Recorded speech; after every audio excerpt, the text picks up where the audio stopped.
For NewsOK.com, I'm George Lang. I'm here with Parker Millsap.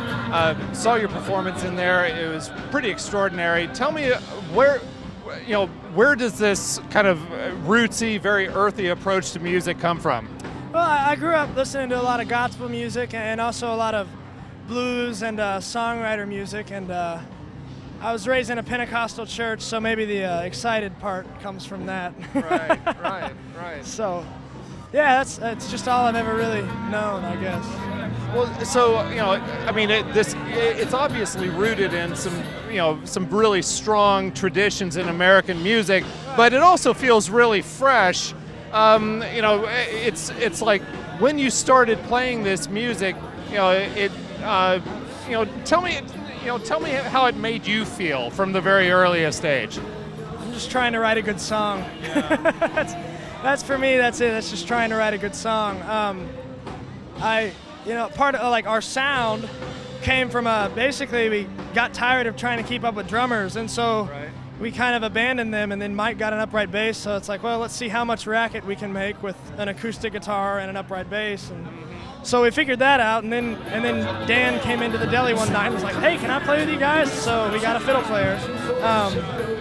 But it feels great to play music. I mean, I bet anybody here would say that. But well, now tell me a little bit about this. I mean, it doesn't feel like you're particularly influenced by any one person. It's coming from an original source, it seems like. And tell me if I'm wrong. Has there been anyone in particular that kind of inspired your musical delivery, your vocal delivery? Yeah, number one is growing up in a Pentecostal church. I saw lots of fire and brimstone sermons. Lots of excited public speaking, I guess is what you'd call it. So the public speaking, the preaching actually works its way into it as well. I think it has to. As many Sundays as I sat, seeing that, it's kind of inevitable that happened. Right. But I could rattle off a lot of influences, and you'd be like, oh, well, that makes sense. Sure. I've heard that the key is just stealing and being really good at hiding it. Nice. Just clever thievery. Right. Okay. Now tell me about recordings. What have you got? Are you working on anything right now? Yeah. We released Palisade by ourselves. We recorded all ourselves, or not ourselves, but we put all the money for it. We recorded that last year, and it came out in last April, I guess. And this January, we recorded a new record.